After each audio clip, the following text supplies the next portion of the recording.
a des retardateurs, ils nous diront nos membres et on corrigera les choses. Donc on va en attaque. Yannick présent. Gabriel Germain. Coralie Morvan. Anne-Bert Marel. Présent. Cathy Michaud-Varenne. Présent. Grégory Allenbach. Présent. Alexandra Hildesheim. Fabrice Matois. Présent. Fabienne Casolaro. Présent. Michel Fratt a donné pouvoir à Gabriel Germain, mais il devrait nous rejoindre en ce temps, donc il faudra que je lui rende.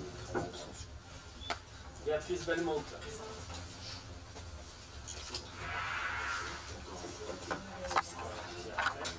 Frédéric Lagescarde. Natacha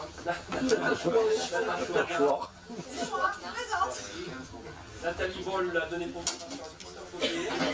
Stéphanie Gendron. Lydie Chambeux a donné procuration à Alexandra Hildesheim. Ludovic Laforêt a donné procuration à Grégory Allenbach. Eric Poirier. Présent. Céline Matonnet. Présente. Didier Debarge. Philippe Chabanon a donné procuration à Didier Debarge. Valérie Merle. Présente. Laurine Closon a donné procuration à Céline Matonnet. Anne Feuvrel, absente et n'a pas donné procuration. Christiane Hardy. Christophe Augier. Florence Iacono. Quentin Guilleux. Présent. Luc Piard.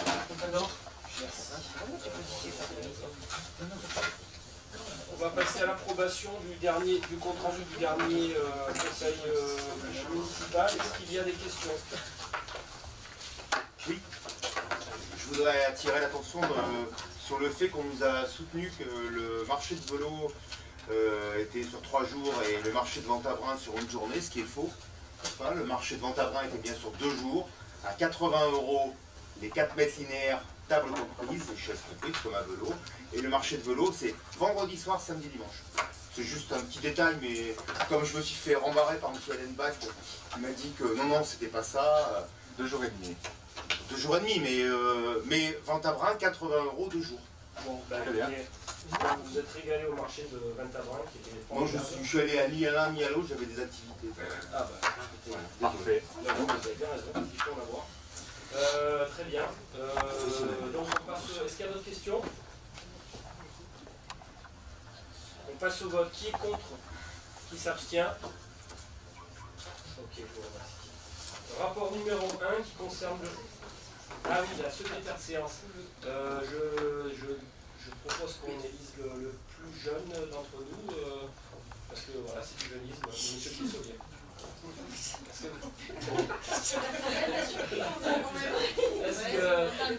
Est-ce que vous êtes... Mais non, mais est-ce que vous êtes contre?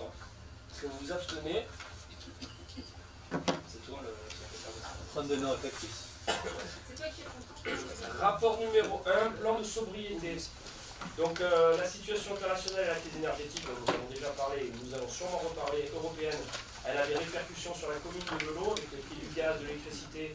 On a pu se le faire confirmer ce matin avec nos agents qui étaient au SMED pour voir si ce qu'on imaginait était au rendez-vous. Et malheureusement, ce qu'on imaginait est au rendez-vous. On va vous faire un petit point là-dessus.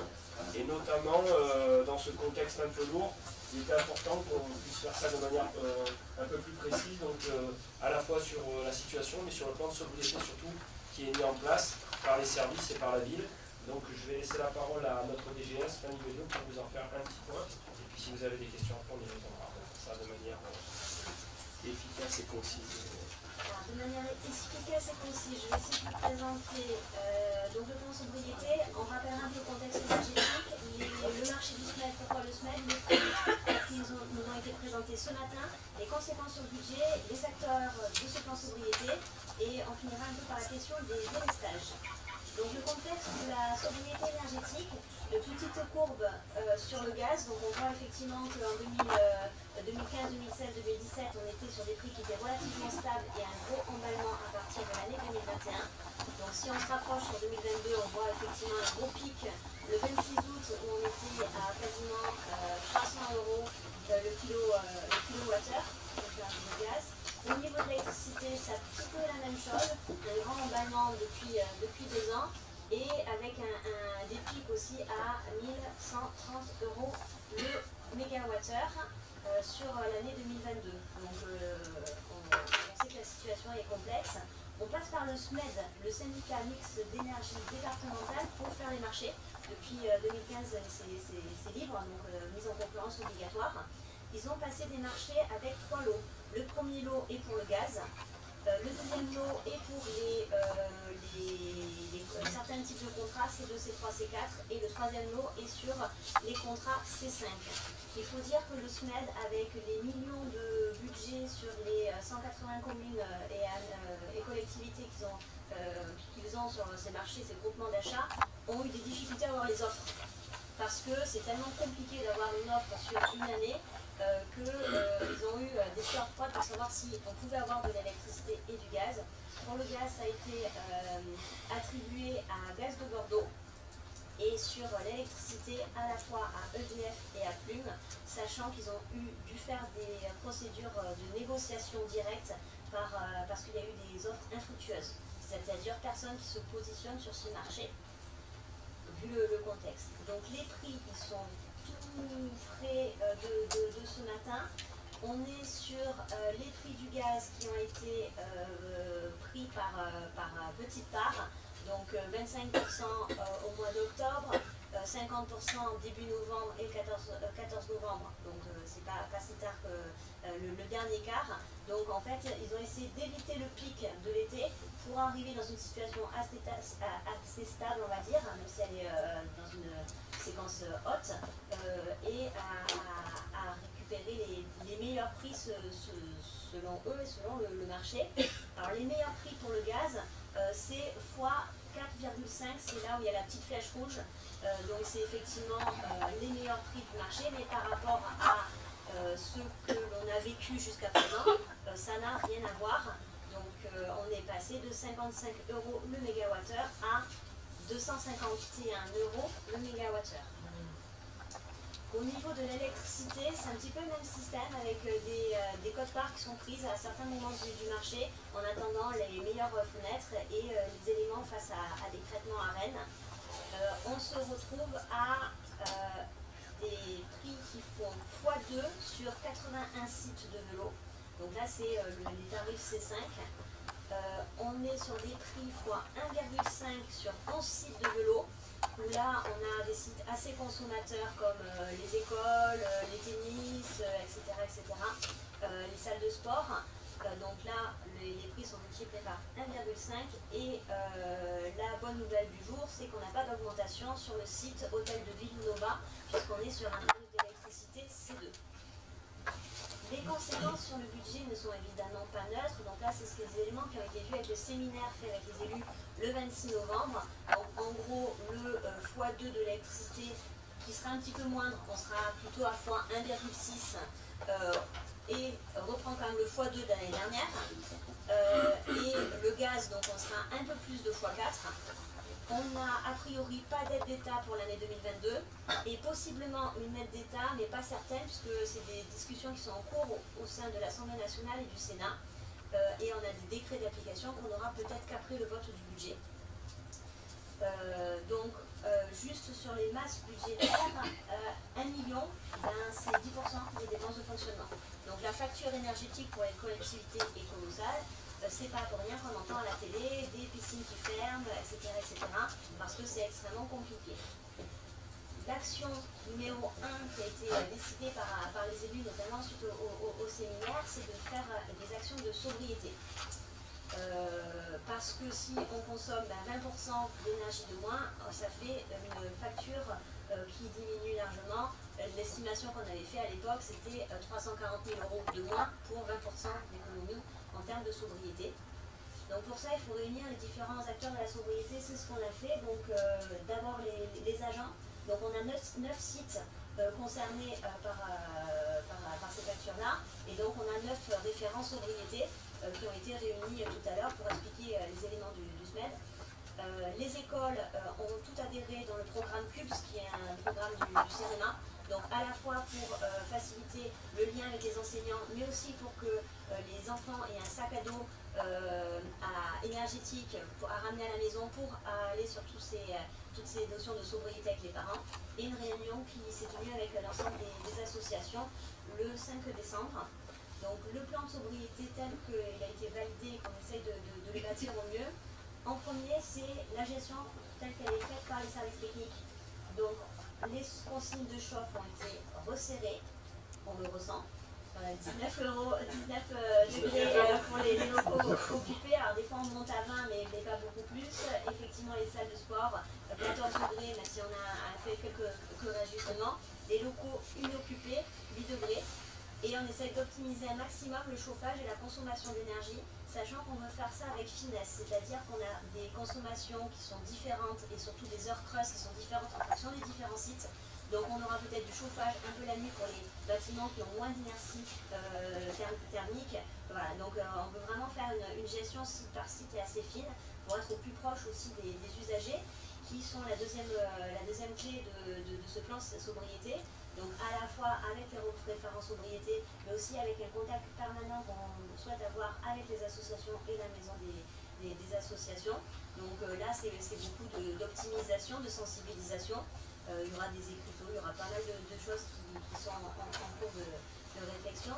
Le but c'est de cibler les investissements légers qui demandent assez peu d'investissement et pas forcément 3 ans de réflexion. Rapidement, et ça sera un des points clés sur le budget à venir,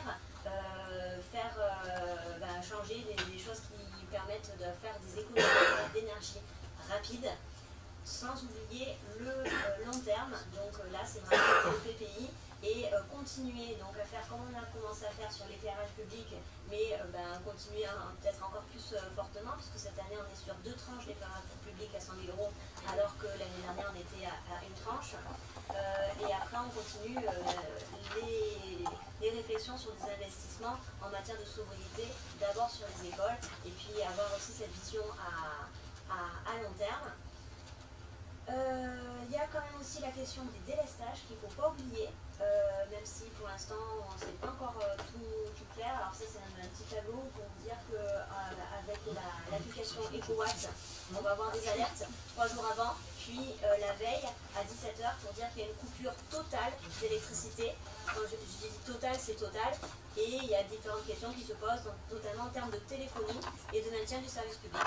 Donc on n'a pas encore eu notre réunion en sous-préfecture, ça se fait dans d'autres sites, et à voir effectivement comment c'est géré. On gérera au mieux, information en J-3 et déclenchement sur 2 heures maximum, soit le matin, soit de 18 h à 20 h. Par contre c'est blackout total sur un segment de population, donc à peu près 1100 foyers.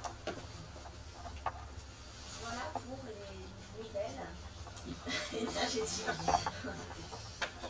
C'était important que vous ayez quelque chose de précis avec les tableaux qui sont inhérents à ça. Voilà, ça fait un moment qu'on parle, quand on prend la parole, d'une situation conjoncturelle qui est une situation de crise très importante. Je crois que là on y est. Et on a eu les derniers chiffres pas plus tard que ce matin qui nous ont conforté, on ne peut pas dire le mot vraiment conforté, mais en tout cas qui nous ont montrer que ce qu'on évaluait, on était à peu près bien. Donc effectivement, moi je salue le travail des services. On a des services techniques, des services... alors là on parle de sobriété énergétique, donc je vais parler de notre directeur des services techniques qui a fait un travail énorme pour pouvoir déjà préparer tout un plan de sobriété énergétique qui doit nous amener à pouvoir atteindre ces 20%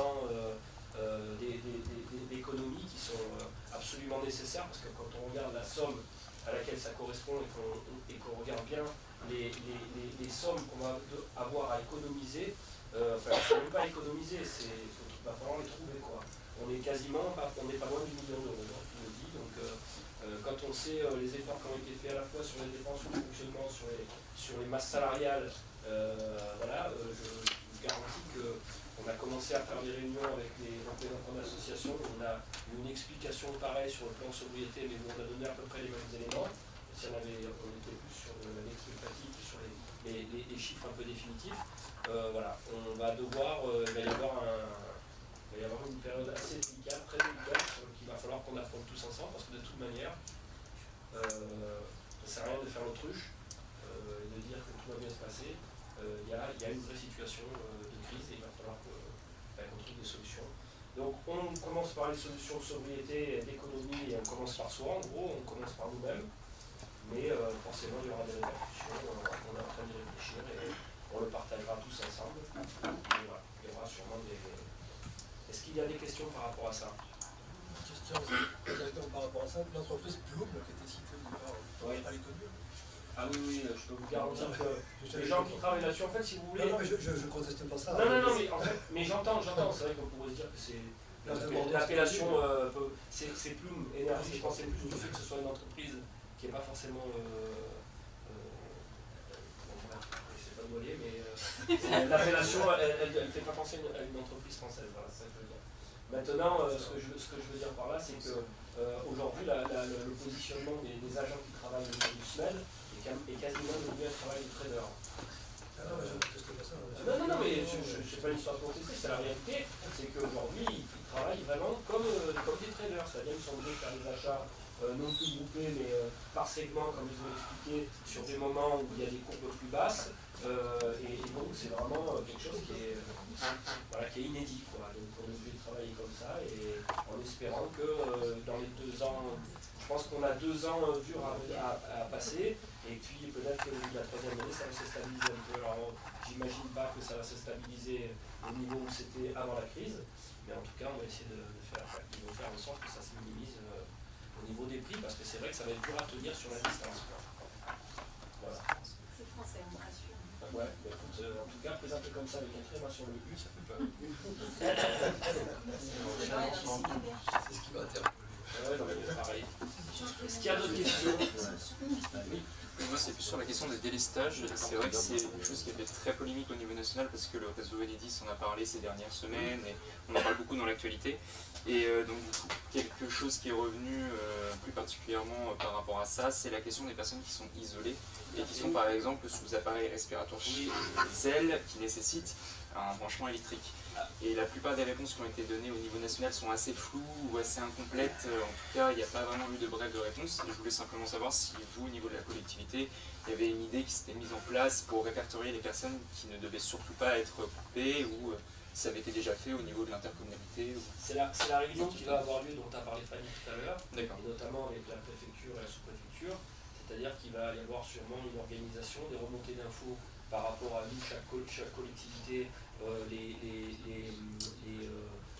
entreprises qu'on peut avoir, ça peut être des EHPAD, ça peut être au niveau des gens isolés, même si au niveau des gens isolés, la plupart des appareils, et ça restera quand même à définir, la plupart des appareils dont bénéficient les gens isolés qui sont en traitement, en fait, qui sont pris en charge, ont des batteries, et on parle de délestage de pas plus de 2 heures. Donc bien entendu qu'il va y avoir, qu'on soit très attentif, mais de la même manière qu'on peut l'être quand on est en période de sécheresse, de canicule, toutes ces choses-là où on appelle régulièrement les gens, je pense que le CCAS on va prendre la part de responsabilité. En tout cas, il faudra qu'on fasse aussi ce genre de contrôle, mais il va y avoir un travail de fait en amont avec la préfecture pour pouvoir leur faire remonter un maximum les informations pour qu'on ait le moins qu'on n'ait pas de mauvaises surprises. Mais situation inédite, voilà, on va essayer de... Nous, on jouera notre rôle comme on le fait avec les épisodes de chaleur, de canicule, ou l'hiver quand il y a des gens qui sont isolés. C'est-à-dire que s'il faut qu'on fasse des campagnes d'appel, on le fera. On en saura un peu plus là, on va avoir une réunion qui va nous amener à évoquer toutes ces problématiques à venir. Et on communiquera bien entendu là-dessus. On a une application qui s'appelle EcoWatt qu'on peut avoir sur le téléphone qui permet d'avoir des informations sur la consommation certes nationale, le niveau de consommation, mais qui permet parfois aussi d'avoir des informations un peu en amont sur les moments de grosse tension qui finalement peuvent découler les délestages. C'est l'application d'EDF dont vous parlez ou c'est quelque chose de totalement différent EcoWatt, vous tapez EcoWatt et vous l'avez. D'accord. Parce que je sais que EDF fait ça aussi. Est-ce que vous avez d'autres questions? Je vous propose de passer au vote. Qui est contre? Qui s'abstient?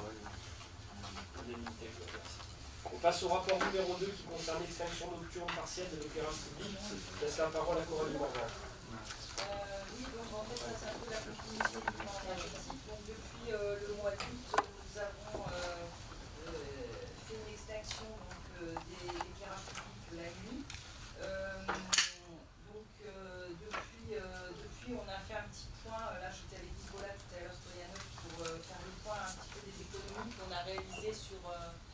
sur cette extinction. Donc en fait, il faut savoir qu'on a 1676 lampes dans la commune. On en a passé donc 373 en LED, ce qui correspond à 22% aujourd'hui de la totalité des éclairages. Et si on, enfin, l'analyse qui a été faite, du coup, entre l'extinction de 11h à 5h du matin, plus la mise en place des LED, on a remarqué qu'on a économisé 50% de notre consommation de l'éclairage public. Ouais, déjà. On remarque en fait chaque mois, là, on a pu faire l'analyse. Donc du coup, on va donc voter là ce soir pour savoir si on continue ou pas l'éclairage public, en sachant qu'on a fait un sondage qui était donc au mois de septembre, je pense. Donc sur 276 Voloxiens qui ont répondu au questionnaire, 88% étaient d'avis positifs sur la mise en place de ce programme. Donc, et que les plages horaires donc, sont adaptées. Donc je vous demande si vous voulez, je suis invitée à prononcer sur la reconduction de cette extinction dans les mêmes conditions que la phase expérimentale. Il y a des questions, oui, allez-y. Juste une question, est-ce qu'il y a une obligation légale de laisser les voies telles que les 2 RD qui traversent le vélo allumées ou pas? Non. Non, Encore les étapes. Parce que c'est quand même, ça reste une zone où les gens rentrent dans la ville et les traverser, et où les gens peuvent aller assez vite, et c'est vrai que c'est une zone qui est très accidentogène si elle est dans le noir. Surtout celle qui part vers le pont de l'Arc en plus, où en plus on sait qu'il y a très peu de visibilité, et en attendant les travaux qui devraient avoir lieu, pour l'instant ça reste quand même assez accidentogène. Sur la route qui monte, qui rejoint le cimetière aussi, on est sur des routes rétrécies avec peu de trottoirs. Voilà, on estime. Je vous invite à venir voir dans la colline ce qui se passe la nuit, et vous verrez, c'est pas mal non plus. Donc ça fait une vitesse. Ah, la vitesse. À la vitesse. Ah oui, alors ça c'est un bon ça. Alors, mais, en fait, moi je voulais compléter. Alors effectivement, sur les zones qu'on a laissées, alors c'était pas si simple que ça, parce qu'il faut quand même c'était un peu archaïque hein, notre éclairage, donc on est en train de l'améliorer. Une fois qu'on va pouvoir, enfin on sera passé en LED, ce qu'on va essayer de faire sur des endroits soit accidentogènes ou même au village où on sait qu'il y a des endroits où c'est les gens qui travaillent de nuit, quand ils sortent, c'est compliqué, ils sont dans le noir, on va essayer d'installer aussi des détecteurs. Donc on va aussi améliorer tout ça. Bon après c'est aussi un investissement, hein, les détecteurs ça va pas se faire comme ça. Donc on va peaufiner avec le temps. Voilà. Maintenant la vitesse, ce qui est surprenant, c'est que quand c'est quand même dans le noir, normalement les gens ils roulent un peu moins vite que quand ils sont dans la lumière. Ah non, ils voient les gens arriver. Hein. de toute façon, l'incivisme qu'il y avait avant, ouais, oui, l'incivisme qu'il y avait avant, il hein. continuera pendant et il continuera après. Aujourd'hui, moi j'ai fait le choix de quand même assurer quand même un minimum d'éclairage sur les voies principales où on peut avoir des gens qui roulent un peu plus vite, surtout des gens qui viennent de l'extérieur, donc qui vont moins avoir la conscience des Voloxiens par rapport à, je sais pas, des gens qui peuvent être piétons de voie. Moi, je pense que c'est le... Après, comme je vous dis, comme ça, oui, non, il n'y a pas de souci. Mais on y est confronté, hein, je vous dis honnêtement, c'est pas on le sait qu'il y a des incivismes, qu'il y en a qui en profitent, mais ce qui est important aussi pour nous, c'est de vérifier l'accident, les possibilités d'augmentation d'incivisme et voire de cambriolage. J'ai encore pu avoir des avis par rapport à ce qui se fait sur le bassin de vie, et notamment sur des villes comme Salon de Provence, où on est d'accord, il y a quand même des quartiers à problème plus que chez nous, et il y a des choses comme ça. Aujourd'hui, le retour qu'on a eu, c'est qu'il n'y a aucune augmentation à ce jour sur les cambriolages et sur ce genre d'activité par rapport à la baisse d'électricité. Et pour la petite information, Greg Allenbach a mené une réunion cette semaine avec les entrepreneurs de la Verdière et autres, et en discutant tous ensemble, on est arrivé à un accord. Ils ont proposé eux-mêmes d'éteindre les éclairages aussi des zones d'activité, qui est quelque chose, il pourra vous en reparler tout à l'heure, parce que je pense qu'il prendra la parole Greg sur son sujet, mais qui est une très bonne nouvelle, et franchement ça va nous permettre encore de pouvoir accentuer ces économies. Et encore une fois, comme le disait Coralie, nous la volonté absolue, c'est d'augmenter, d'accélérer le maximum possible l'installation des LED de partout, pour qu'effectivement, au plus vite, on puisse installer des systèmes à la fois pour baisser les niveaux de tension, c'est-à-dire maintenir un éclairage, mais avec des tensions moins grandes. Alors et ça, puis, c'est déjà, excuse-moi, mais ça... sur la colline, je sais que ça y est. Non, tous les LED qui sont installés aujourd'hui, en fait, si on laissait allumer la nuit, enfin entre 11h et 5h, c'est 30%, enfin ils sont éclairés qu'à 30% de leur capacité dans la nuit. Donc voilà, déjà c'est de travailler là-dessus. Oui. Mais l'idée c'est de pouvoir terminer l'installation plus rapidement sur les LED pour pouvoir travailler sur le matériel qui ira avec, pour pouvoir faire un peu plus de connexion et d'éclairage intelligent. Et quelle est la programmation d'installation des LED?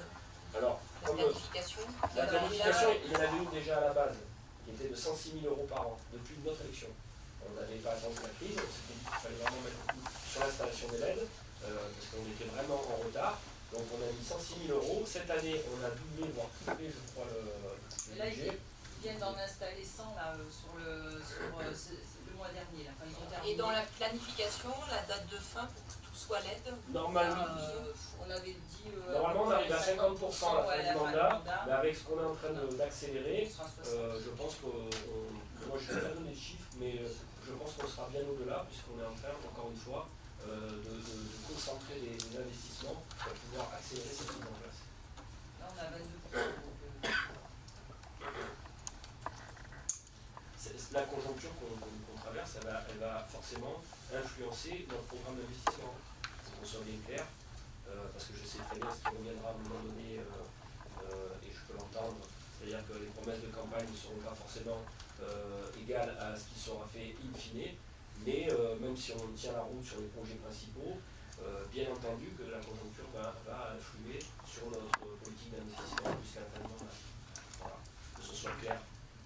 C'est des prises de décision qui seront les nôtres, mais à un moment donné, moi je ne savais pas ce qui se passerait à ce niveau-là et de la sorte au moment où on a fait notre projet. Donc on va faire un maximum pour tenir la route sur les points principaux de notre projet, mais forcément que le projet d'investissement va être impacté. Il faut le savoir et il faut avoir le courage de le dire. Voilà. Même si on sait que c'est un peu clair, il faut le savoir.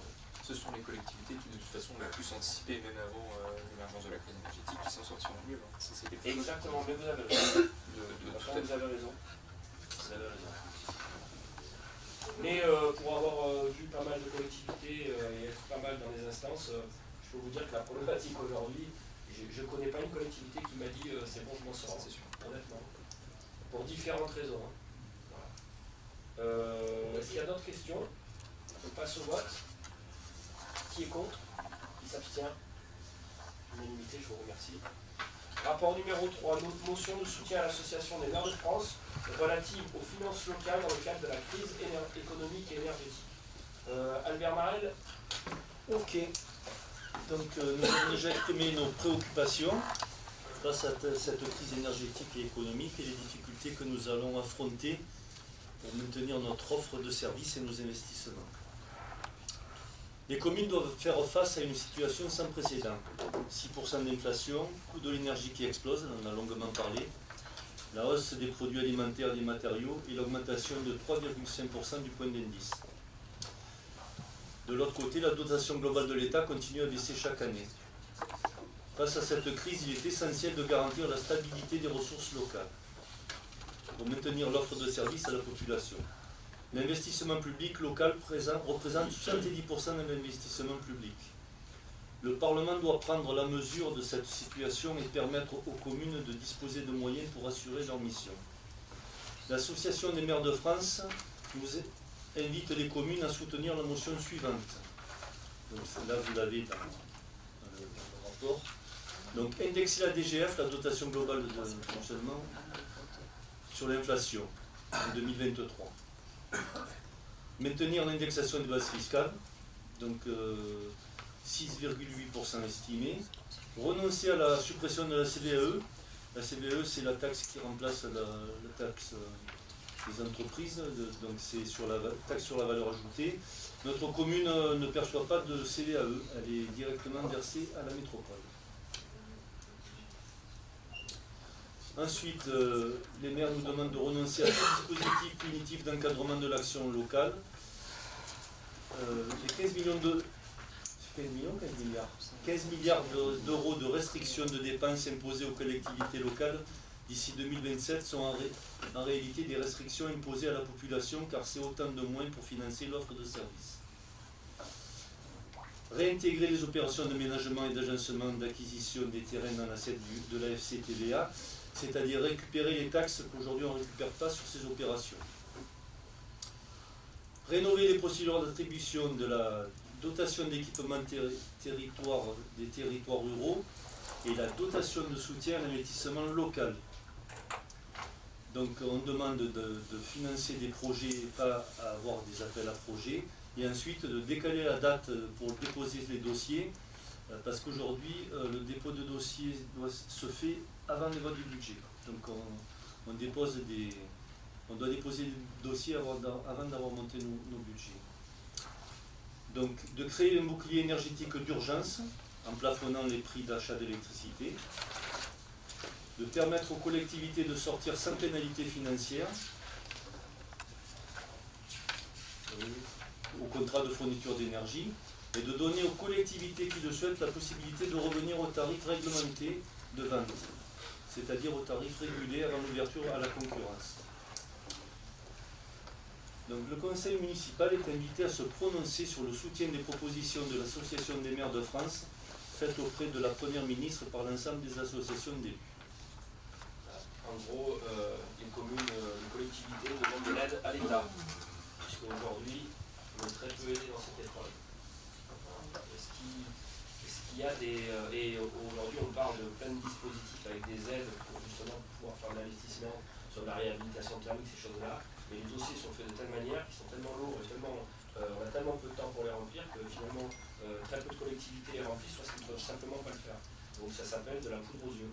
Quand on dit qu'on peut prêter de l'argent mais que la façon de l'obtenir est impossible à faire, c'est comme ça que ça s'appelle. Donc c'est un peu ce que met en avant cette motion de l'union des maires. Est-ce que vous avez des questions? Oui. Ce texte a été présenté lors du congrès des maires de France il y a 2 semaines où on l'a reçu, on nous a proposé de le signer. Il avait été discuté, dès qu'il a été mis en place, il est envoyé pour qu'on puisse le voter. Quoi. Voilà. Je vous propose de passer au vote. Qui est contre? Qui s'abstient? Unanimité, je vous remercie. On passe au rapport numéro 4, définition de l'intérêt métropolitain des compétences, voirie et espace public. Donc, pour rappel, la métropole, c'est donc une fusion des 6 EPCI qui ont une fonction très différente. Hein, les EPCI, Pays d'Aubagne, Pays d'Aix, territoire salonnais dont on fait partie, le territoire du Sam de l'autre côté de l'étang de Berre. Qu'est-ce qu'il y avait encore comme autre territoire? Et le pays de Martigues. Voilà, donc alors que la communauté urbaine de Marseille gérait l'ensemble, c'était la CUM, de l'entretien de la voirie, du balayage des rues, aux gros investissements en passant par l'éclairage public, d'autres territoires, comme le nôtre, avaient une gestion de cette compétence au niveau communal. Le SAN-Ouest Provence avait une gestion des investissements de manière intercommunale, alors que le fonctionnement est géré de manière communale. La loi 3DS, qui nous impose de délibérer sur la gestion de cette compétence non obligatoire. Donc il y a eu beaucoup de débats là-dessus. Vous avez sûrement entendu parler des débats au niveau de la ville de Marseille, qui voulait récupérer la compétence de sa voirie, parce qu'elle voulait la gérer elle-même. Ça a été un gros pataquès. In fine, ils ne vont pas la garder, ils vont la laisser gérer par la métropole. Mais là où Marseille est fort, c'est qu'ils vont avoir 2 élus qui vont être nommés à la métropole pour gérer les voiries de la ville de Marseille au sein même de la métropole. Ils sont bien avantagés, hein, Marseille. Donc, en tout cas, quoi qu'il en soit, nous, il faut qu'on délibère sur cette compétence qui n'est pas obligatoire. Donc, il a été convenu de rester sur le statu quo, c'est-à-dire, en gros, on a une convention et on peut gérer les voiries communales. Hein, c'est ça. Les communes du bassin marseillais continuent à ne plus gérer la compétence, donc comme je vous l'ai dit tout à l'heure précédemment, voirie et espace public comme depuis 2002, et les communes du bassin istréen, à l'exception de Fos-sur-Mer, qui continuent à déléguer la gestion des investissements sur leur voirie à la métropole. On comprend pourquoi quand on regardera le montant des AC qu'ils ont fait remonter et le montant qu'ils ont fait remonter à la métropole pour gérer ces choses-là, c'est-à-dire des sommes monumentales. C'est le nœud gordien de la problématique du fonctionnement aujourd'hui de la métropole. J'en ai déjà parlé la dernière fois, mais on est bien dedans, on est bien là-dedans, c'est-à-dire qu'en gros, quand on a fait remonter des sommes folles, ben, on est bien content que ce soit la métropole qui le gère et qui fasse avec des gros montants collectés. Voilà. Donc nous, on va rester comme on arrive à le gérer comme il faut, on n'a pas intérêt à faire remonter nos services qui sont déjà très restreints, de faire remonter quelqu'un encore à la métropole pour y travailler, en sachant qu'on ne verrait pas beaucoup le résultat du travail quand on voit la propension qu'ils ont à gérer nos problématiques. Donc on gère nos problématiques, on garde nos agents et on se sert de notre AC pour le faire. Est-ce qu'il y a des questions par rapport à ça? Je vous propose de passer au vote. Qui est contre? Qui s'abstient? Unanimité, je vous remercie. Rapport numéro 5, approbation de la convention de délégation de la compétence gestion des eaux pluviales urbaines avec la métropole Aix-Marseille. Coralie, si tu veux nous en dire deux mots. En fait, c'est un peu la continuité de ce que vient de dire. C'est une autre convention. Voilà, c'est sur la gestion des eaux pluviales et urbaines.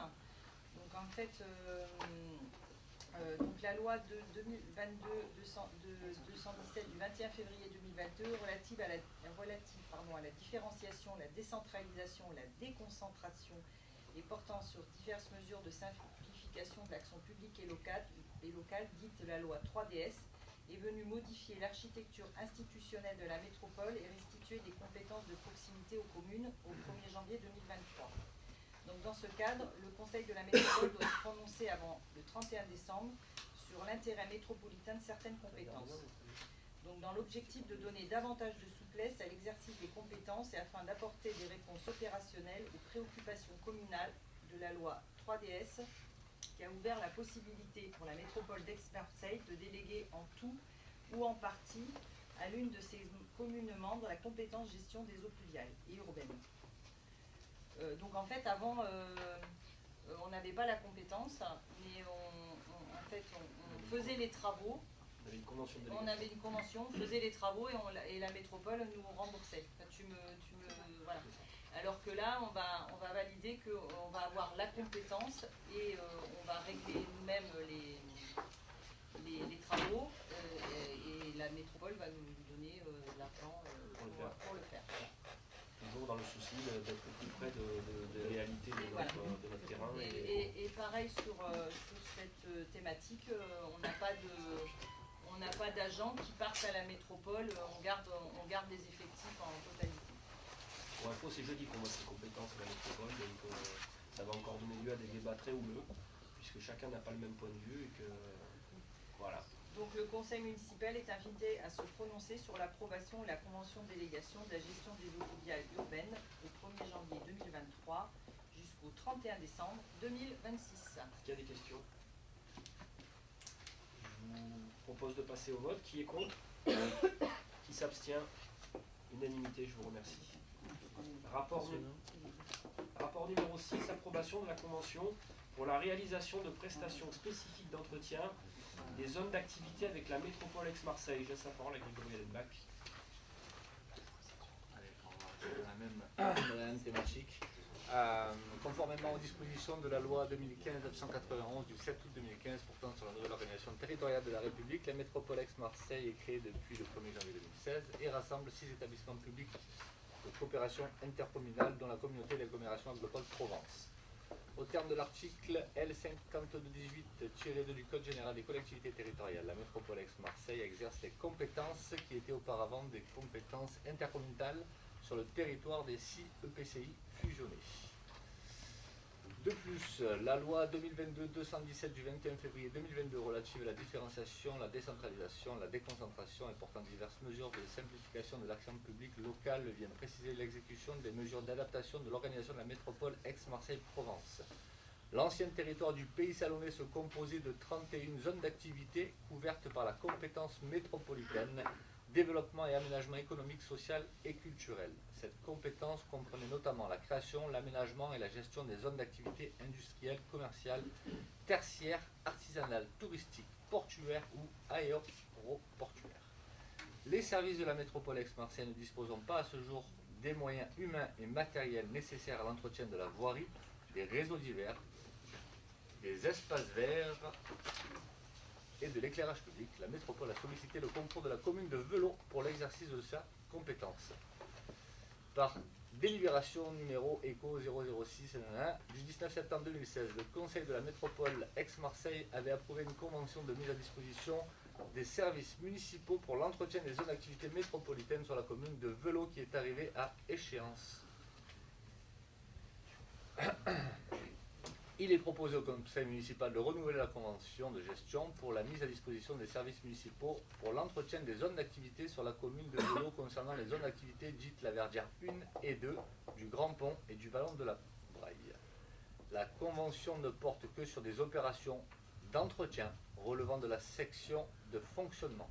L'entretien sera assuré dans le cadre d'un programme annuel établi en concertation des parties. La métropole Aix-Marseille remboursera la commune des dépenses engagées selon les modalités financières définies. Les montants prévisionnels estimatifs annuels sont fixés à 33 412 €. Du suspense. Pour l'ensemble des zones d'activité de Velot. Autant vous dire que C'est rien du tout. on ne va pas aller bien loin. Le conseil municipal est invité à se prononcer sur l'approbation de la convention relative à l'entretien des zones d'activité métropolitaines sur la commune de Velot. C'est vrai que c'est pas grand chose. Mais on travaille quand même, hein. On a un travail, on fait des travaux, on fait ce qu'on peut faire avec l'argent qu'on a. C'est difficile en plus quand on n'a pas la compétence métropolitaine de pouvoir engager des travaux en devant toujours solliciter et en n'ayant pas souvent de réponse et la possibilité de faire des travaux plus grands. Mais je tiens à souligner qu'il y a un gros travail qui est fait de concert avec notre service économie emploi avec Greg, avec l'association des entrepreneurs de la Verdière, et qu'il y a une négociation qui est en train de voir jour, et on est en train de, à force de pousser, on devrait peut-être, c'est pas encore signé, c'est pas encore voté, mais on travaille pour obtenir une subvention conséquente d'au moins 200 000 € pour pouvoir refaire de la voirie de manière un peu plus conséquente, même si on est d'accord avec 200 000 €, on ne refera pas toute la voirie de la Verdière, mais à force, on gratte des subventions le plus conséquentes possible, et on essaie de faire avancer les choses, même si c'est quelque chose qui n'est pas évident. Est-ce qu'il y a des questions? Oui. C'est la métropole qui a fixé les 33 000 €.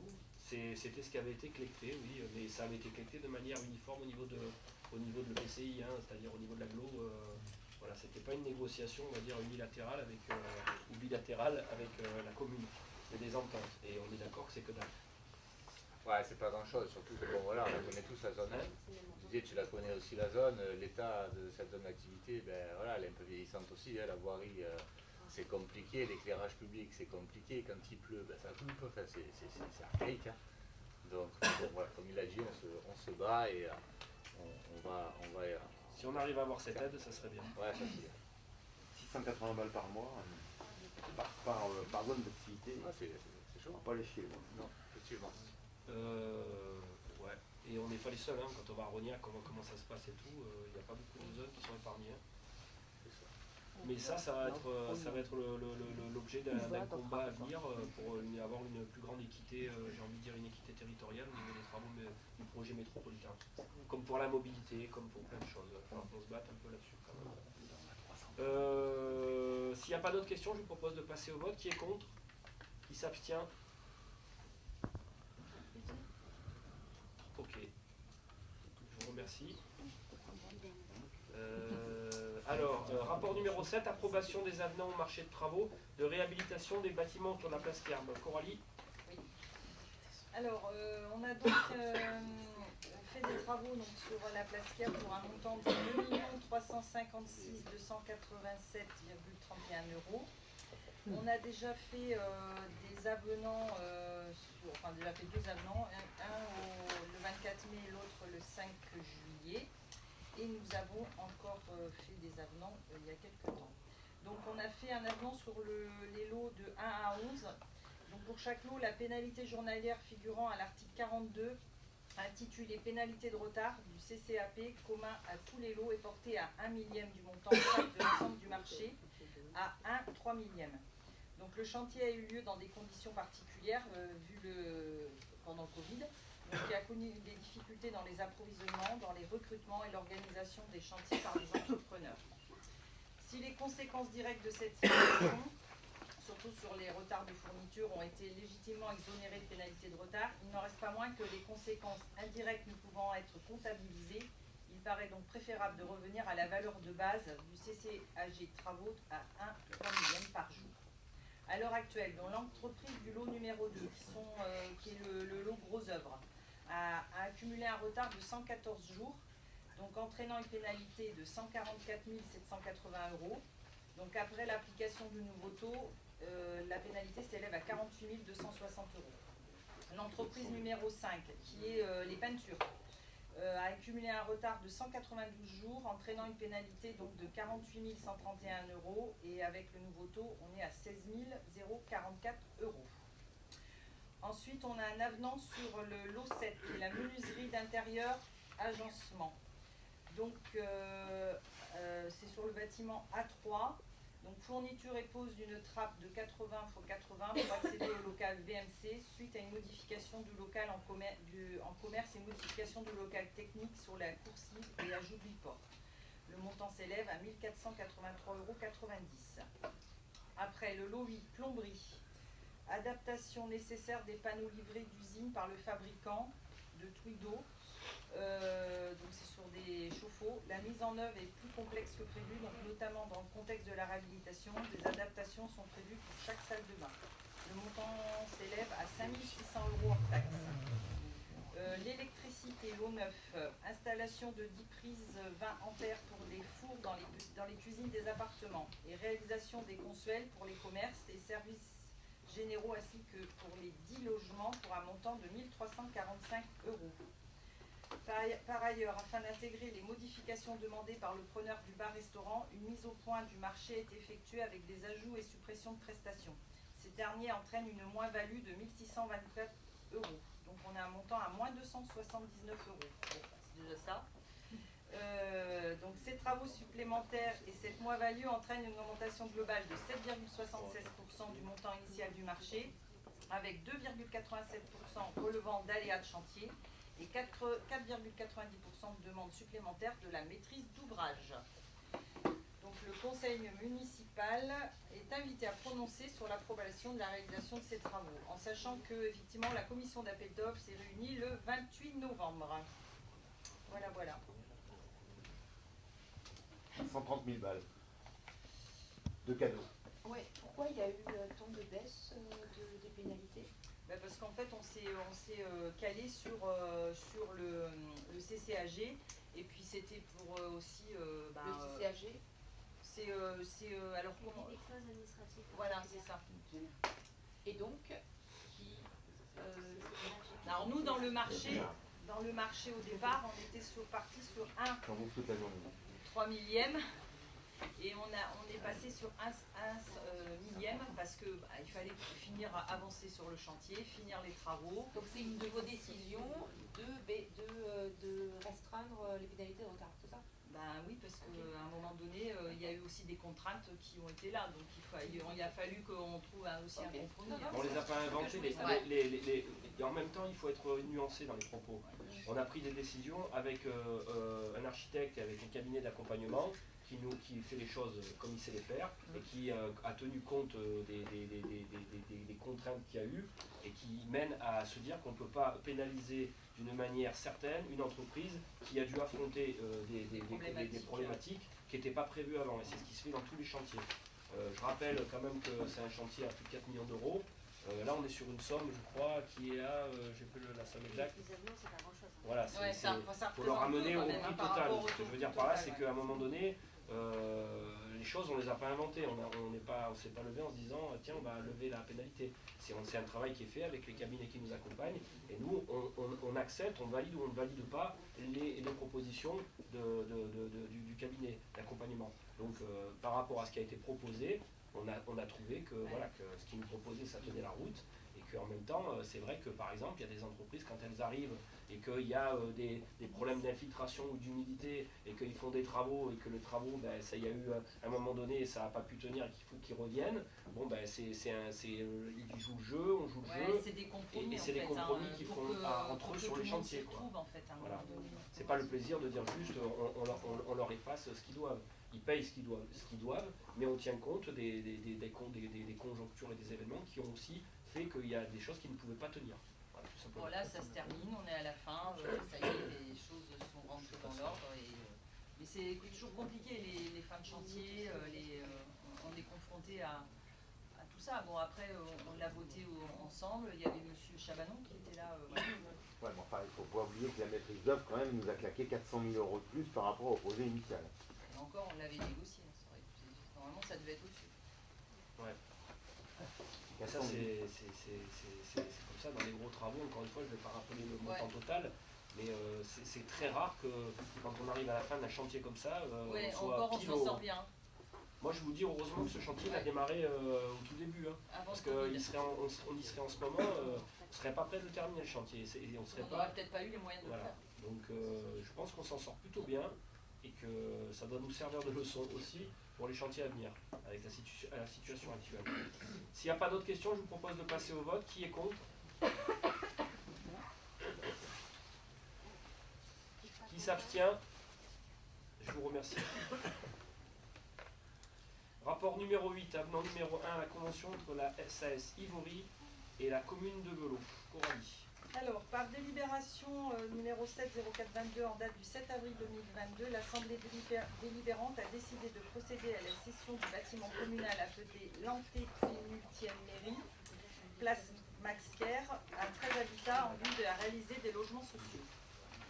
Toutefois, pour procéder à cette vente, il est nécessaire de déplacer le local technique comportant des installations téléphoniques de SFR situé à l'intérieur du bâtiment au rez-de-chaussée et connecté aux antennes situées sur le beffroi de la rue de la Cour. Cette occupation a été entérinée par voie de convention, dont la dernière mouture a été approuvée par délibération numéro 9-04-2017 en date du 6 avril 2017.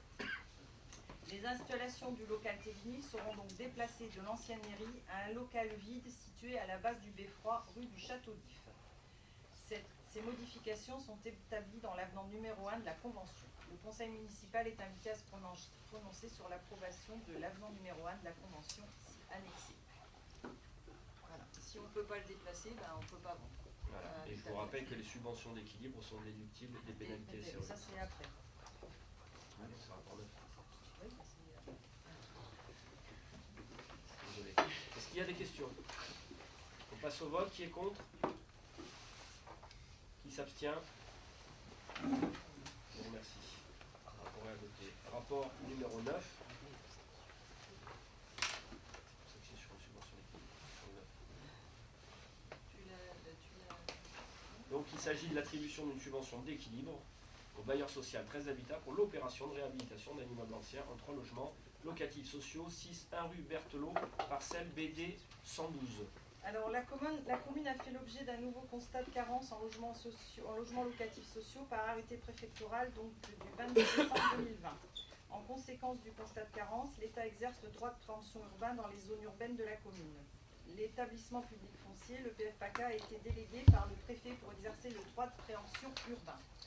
La déclaration d'intention d'aliéner concernant la vente de l'immeuble 6-1 rue Berthelot, reçue le 25 janvier 2021, a été suivie d'une préemption par l'établissement public foncier. Le bien visé par la déclaration d'intention d'aliéner se compose d'un immeuble de 85 m² au sol, élevé sur 2 niveaux. La réalisation d'une opération de réhabilitation du dit immeuble permettra de la création de 3 logements sociaux locatifs. La localisation et la nature de l'immeuble présentent un caractère stratégique pour la commune et la métropole afin de répondre au déficit de logements sociaux. Le coût d'acquisition par le PFPACA est de 210 000 €. Le déséquilibre financier de l'opération estimé par le bailleur social 13 habitats est de 120 000 €. Le PFPACA propose une levée de fonds Solidarité Renouvellement Urbain à hauteur de 60 000 €. Les fonds SRU de l'EPFPACA ne peuvent pas être débloqués seulement si la commune participe à l'équilibre de l'opération par voie de subvention. Donc la commune subventionne le bailleur social 13 Habitat à hauteur de 60 000 €. La subvention d'équilibre attribuée pourra être déduite de pénalités financières supportées par la commune en année N+2 dans le cadre de la loi SRU. Une convention financière sera signée avec le bailleur social 13 Habitat. Celle-ci indiquera que la subvention accordée par la commune sera versée aux bénéficiaires de la manière suivante. Donc 50%, donc 30 000 € lors du dépôt de l'autorisation d'urbanisme et 30 000 € à l'obtention de l'attestation de non-contestation de conformité. Elle indiquera également les modalités de remboursement si le projet n'était pas respecté. Les crédits sont inscrits sur le budget de la commune à l'article 20.422. Le conseil municipal est invité à se prononcer sur l'attribution d'une subvention d'équilibre au bailleur social 13 Habitat dans le cadre du projet de la réhabilitation d'un immeuble, donc un rue Berthelot, en 3 logements locatifs sociaux et sur l'approbation de la convention financière avec le bailleur social. Il y a des questions? Double peine? C'est-à-dire? On nous oblige à faire des logements sociaux et en plus on est obligé de payer pour. Ouais, mais on les déduit de nos pénalités SRU. Mais on est d'accord que c'est un peu vicieux comme procédé. Hein. Bah ouais, mais alors il y a plus vicieux que ça, hein. C'est les appellations des 50 et 50%, où on est un peu limite. Mais c'est pas de la commune. Hein. Ouais, non, mais nous on a des sous. Habitat 13, ils s'arrangent un peu avec comme ils ont envie, quoi. Sinon ils font pas. Et en même temps, l'EPF, parce qu'on parle plutôt là aussi de l'EPF. Qui est dans la transaction. Mais grâce à qui on fait l'opération. Oui, sinon on n'aurait pas pu le faire. On est aussi content d'avoir cet outil-là pour pouvoir faire ce genre d'opération qui nous permet, oui, effectivement, de rentrer dans ce... Ouais, et puis en plus ça réhabilite aussi le centre ancien, malgré tout, avec des logements sociaux. Oui, c'est positif de Coralie. Il faut vous savez, on vient d'avoir un rapport justement sur la façon de refaire les façades et les couleurs, et il y a un plan qui respecte exactement ce qui était avant. Et, on les a choisis vous les avez choisis. Voilà, donc on a aussi de l'assurance d'avoir des gens qui... Parce que des fois on a des privés qui vont racheter certaines choses, mais ils vont faire comme ils ont envie. Hein. Et ils vont pas faire l'essuie à l'ancienne, le truc qui respecte... Il y a quand même des obligations liées aux travaux. Hein. Oui, oui. Le choix des couleurs, de l'application. Bien sûr, mais entre le choix des couleurs et le procédé, il y a encore une différence. Est-ce qu'il y a d'autres questions? On passe au vote. Ceci étant, juste un aparté, j'ai été déjeuner à Coudou. Quand vous voyez ce qu'on est en train de faire de Coudou, on est en train de dévisager les villages de Provence, quoi. Sous couvert d'une loi SRU qui n'est pas adaptée à nos territoires. Qui va monter au créneau auprès des instances? Parce qu'on est en pleine débilité, quoi. Non mais là, c'est une discussion, c'est n'importe quoi. Grand n'importe quoi. Je suis entièrement d'accord avec vous.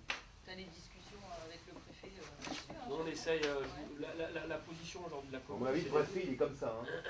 Il voit qu'une chose, c'est sa place. Hein. Et moi je préfère réhabiliter un bâtiment qui était dans un état on est bien d'accord. désastreux, et le bâtiment d'en face qui était carrément, lui, alors là il était vide à l'intérieur, et quand on voit ce qui devait être fait au début, c'est-à-dire la même chose que le bâtiment d'en face, c'est-à-dire des petits apparts misère où les gens arrivent en attendant de trouver autre chose, donc ils aménagent un mois, 4 mois plus tard ou un an ils redéménagent. Je dis pas voilà, moi j'ai préféré m'assurer qu'on ait 3 logements sociaux, dont un avec PMR en bas, et qu'on ait l'assurance que les travaux seront faits là où nous on n'aura pas l'argent pour le faire. Mais on est à combien là, de pourcentage de logements sociaux par rapport à la loi SRU? On est à quoi ça? J'ose pas le dire. 8%. 25. Avec un objectif de 25. L'architecture de Velo, ils n'en prennent pas compte que rentrer, sortir, c'est une horreur. Si on rajoute des logements, on rajoute des voitures, on rajoute des bouchons, on est à Marseille. C'est la situation ubuesque qu'on vit tous et que je vis le premier quand je discute avec mes homologues et quand je parle avec les institutions. Après, vous savez, il y a un temps de coopération, il y a un temps de discussion, parce que moi, je veux surtout que nos projets qui vont être, comme je vous l'ai dit tout à l'heure, fortement contraints par la situation actuelle, soient le moins contraints possible. Si dans la situation que je viens de vous décrire, on se prend une majoration de peine SRU, je vous le dis honnêtement, on ne fait plus d'investissement sur la ville. C'est fini, hein, je veux dire, déjà là, on se demande comment on va les faire. Là, si en plus on se prend des pénalités grandissantes, et puis encore une fois, je vous le dis, si on le fait et je me maintiens dans cette posture, je ne dis pas qu'à long terme, je ne le ferai pas d'ailleurs, hein, Mais aujourd'hui, moi, mon but, c'est d'arriver à avoir l'aide. La sous-préfecture, c'est l'État. La métropole, c'est avec le département nos principaux financeurs. C'est très, très facile aujourd'hui de tenir à respect des maires en leur disant c'est comme ça, c'est pas autrement. Parce que de toute façon, si moi je m'y oppose, le sous-préfet, il a toute l'attitude de me mettre sous tutelle et de récupérer la délivrance des permis de construire. Des bâtiments. Aujourd'hui, on voit lui, on voit Ventabrin, ils ont des terrains qu'ils ont pu valoriser. Nous, aujourd'hui, on va les mettre où? On n'a pas cette capacité. C'est surtout, oui, moi on a des terrains agricoles que les autres n'ont pas. Où est-ce qu'on va faire? Moi, la question ne se pose même pas sur où on va faire. Hein, parce que moi, je vous dis, on sait où on peut faire. Aujourd'hui, on sait où on peut faire. Mais la question, c'est la mobilité. C'est comment les gens se déplacent. C'est le grand souci aujourd'hui. Hein, et moi, je vous le dis honnêtement, c'est le souci numéro 1. Si je prends avec la situation que je viens de vous décrire, je décide de garder, aujourd'hui, on est en train de prendre la décision de garder notre chargé de mission mobilité, parce que tout simplement le travail qui a été fait depuis des mois maintenant en intercommunalité et autres, on en a parlé hein, de ce travail qui est fait, hein, vous ne le découvrez pas. Aujourd'hui, la métropole nous a placé potentiellement sur le prochain plan d'aménagement, on va être dedans. Parce qu'ils ont vu qu'on allait faire un gros travail, qu'il y avait 6 communes qui étaient ensemble pour travailler dessus, et on sera sur le prochain. Alors, juste pour info, hein, quand même, hein, Madame Vassal s'est positionnée au niveau métropole et départemental pour récupérer la totalité de la responsabilité, la responsabilité des routes. Donc aujourd'hui, au 31 décembre, il y a un vote qui va être fait pour la redistribution des routes au niveau régional. Donc la perte, la direction interdépartementale des routes va perdre, c'est l'État, va perdre de plus en plus de compétences. Donc en fait, aujourd'hui, ils mettent en appel d'offres, entre guillemets, les différentes routes. Donc chaque département va récupérer ses routes et il va faire son business. Mais ça, au détriment, je pense, de la qualité des investissements et de l'infrastructure. Ouais. C'est ce que ressentent les gens de la DIR. Parce que de toute façon, il n'y avait pas de moyens, il n'y en aura pas non plus. Je pense que la situation, j'entends ce que vous dites, elle est un peu plus complexe et en même temps elle est tellement politique que... Voilà. De toute façon, c'est simple, hein. Vous le disiez, monsieur le maire, hein, c'est une prise d'otage. Hein. Vous êtes en otage de la métropole et du département. Je parlais beaucoup de l'État, moi. Oui, bah... non mais voilà, de l'État et du département. Nuancer, parce que vous parlez de régional, la région c'est pas le département c'est pas la métropole, ils travaillent ensemble, mais je pense que le problème, moi je partage simplement le problème de la mobilité. Je pense qu'aujourd'hui on a eu la responsabilité d'engager une vraie politique intercommunale pour faire avancer là-dessus, en même temps maintenir une pression. D'ailleurs on a une réunion, je crois, quand est-ce qu'on a réunion avec le sous-préfet qui va reprendre en main le pôle d'échange multimodal et avancer dessus, et qui va nous permettre de faire un point d'étape qu'on va présenter, nous, nos services de la ville de Velo, le projet intercommunal, qui aujourd'hui, encore une fois, comme je vous le dis, est pris en main et le prochain projet métropolitain sur lequel ils vont venir travailler avec nous. Et on a eu un courrier, ils nous l'annoncent. Alors, je le fais en n'ayant aucune joie particulière, parce que comme vous le dites, aujourd'hui, on est dans un état qui est tel que je pense qu'il faut juste avoir un peu d'humilité, juste essayer d'avancer. Le maximum, c'est ce qu'on essaie de faire. Et c'est pour ça que j'ai décidé et qu'on a décidé de continuer à travailler avec notre chargée de mission Lucie, parce que non seulement elle travaillera là-dessus, mais elle va aussi être, et c'est important pour nous par rapport à ce qu'on s'est dit tout à l'heure, elle va pouvoir travailler d'une manière aussi conséquente sur la mise en place de toutes ces mesures de sobriété énergétique sur la ville. Donc elle aura une double mission, et pour nous, vu ce qu'on est en train de travailler aujourd'hui, je pense que sobriété énergétique, crise énergétique, mobilité, c'est vraiment là-dessus qu'il faut qu'on mette le paquet. Donc on avance. On essaie de rester humble, mais je pense qu'on quand même on avance. Voilà. Est-ce qu'on peut passer au vote? Qui est contre? Qui s'abstient? Je vous remercie. Rapport numéro 10. Alors là, c'est admission de titres de recettes de non-valeur, comme ça nous arrive à chaque conseil municipal. Je laisse la parole à Albert Marel. Donc c'est des titres de recettes qu'on n'encaissera pas. Donc il y a 2 points. Les premiers, c'est des fourrières véhicules, le 2013, 2016, 2019 et 2020 pour 1 264,56 €. Les poursuites qui ont été faites sont sans effet. Il y a une personne qui a disparu, donc on ne on ne pourra pas les encaisser. Donc, le receveur municipal a constaté le caractère irrécouvrable de ces titres. Donc la commune renonce à ces montants pour 1264,56 €. Le deuxième point est un peu plus personnel. Madame Viviane Machabert, agent communal, demande l'annulation d'une créance liée à un trop perçu sur salaire. Cette personne a bénéficié d'un congé de maladie ordinaire du 18 mars 22 au 14 juillet 22 inclus. Elle a été rémunérée à plein traitement pendant 51 jours durant cette période. Cet agent qui avait bénéficié d'un an de congé de longue maladie à plein traitement a sollicité auprès du conseil médical l'attribution d'un congé de longue durée, qui lui a été refusé. Le conseil médical lui a octroyé un congé de longue maladie du 18 mars au 17-12. Inclus donc, la conséquence, c'est qu'elle est rémunérée à demi-traitement. Donc, il y avait un trop perçu, donc elle a trop perçu 1538,57 €. Elle devrait donc nous les rembourser. Elle nous a demandé de faire un effort. Donc, une demande exceptionnelle pour l'annulation de sa dette. Il faut savoir que cette dame, aujourd'hui, est à demi-traitement. Elle touche la moitié d'un SMIC. Elle est dans une situation assez compliquée. Donc, nous, on était d'accord pour effacer la dette de 1538,57 €. Donc on vous demande de vous prononcer sur l'admission en non-valeur de ces deux points. Voilà, si vous avez des questions. Avant. Oui, en fait, le fait de nommer un agent, parce que c'est public, C'est une obligation. c'est une obligation. Sinon, on ne ferait pas. Ah, sinon on l'aurait pas Parce fait. que c'est hyper malaisant, enfin, comme dit C'est malaisant, c'est malaisant, c'est une décision qui est particulière et qui fait suite à une demande d'une personne. Donc au niveau réglementaire, on est square, c'est-à-dire que derrière, elle peut pas nous attaquer. Ok. Vous avez bien vu par rapport à ce qu'on a pu dire précédemment. Est-ce que dans le compte rendu qui va être affiché ou publié, est-ce qu'on est obligé de la nommer ou pas? C'est ça. Ouais. Non, c'était. Vous avez bien vu, on a déjà échangé là-dessus. Hein, non, mais bien sûr. Non, mais là, c'est vraiment pour la préserver. On a dit qu'on ne voulait pas donner les noms.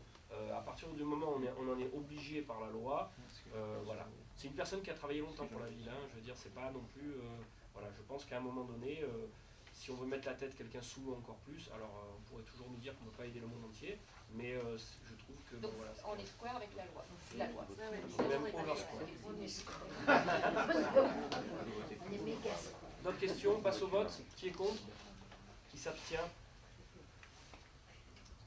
Ok, je vous remercie. Rapport numéro 11. Il s'agit d'une décision modificative numéro 3. Je laisse la parole à Albert Marel. Alors la DM numéro 3, non mais ça va aller très vite.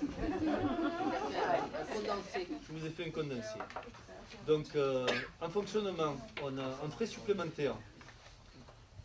On a 10 000 € d'entretien véhicule, donc le budget qui était initial était à 80 000, on l'a descendu à 60 000 et on a eu une première DM à 10 000 et on a une deuxième DM à 10 000, on se retrouve à 80 000 €. Ensuite on a 2 070 € de frais de géomètre supplémentaires, 5 581 € de fonds de péréquation, c'est une régule vers la métropole, on avait estimé nos frais et on a eu les frais réels. Réduction de frais de l'autre côté, 4 400 € prévus dans la convention PEN qu'on n'a pas utilisé, donc on les enlève. 35 000 € de recettes supplémentaires, ça c'est une première, donc c'est une subvention culture du département en fonctionnement. C'est assez rare, il faut le souligner. Donc sur la section fonctionnement, on a un excédent de 20 113 € que nous allons verser à la section investissement. On passe à la section investissement. Donc on a parlé d'une subvention de logement social de l'ancienne mairie, 30 000 €, hein, Coralie vous l'a expliqué, donc qui sera bien sûr déduite dans 2 ans des pénalités SRU.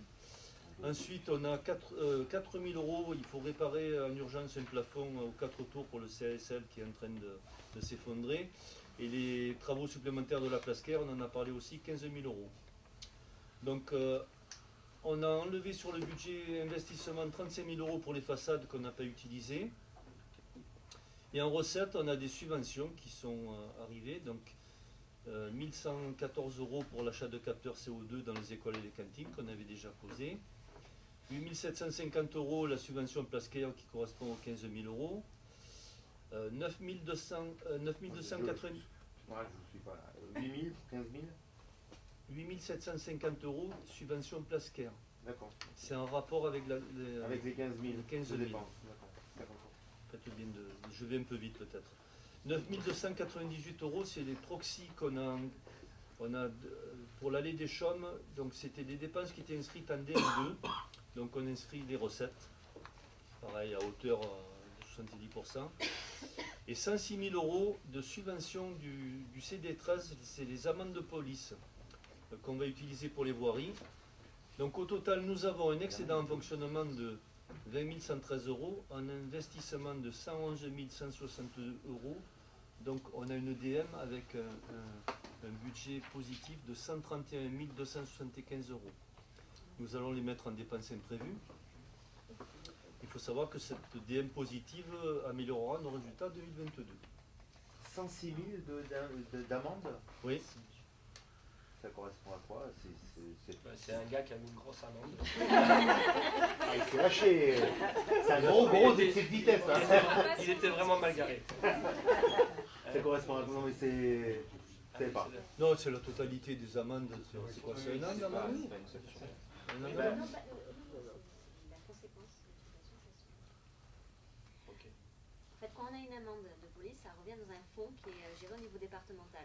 On demande des travaux de sécurité routière avec ce fonds et c'est la réalisation. Ça autofinance des travaux qui sont en lien avec la sécurité. Mais c'est pas forcément les amendes de vélo, c'est ça? Non, mais ça c'est vrai. Ah oui, non, on ne fait pas d'autant plus de travaux qu'on fera d'amende. Ça serait un peu vicieux. Sinon, on en mettrait. Ça va avec. Sinon, j'ai demandé à Coralie qu'elle redresse les panneaux. Et tout ça, des radars. Bon, donc le DM positive. Ok.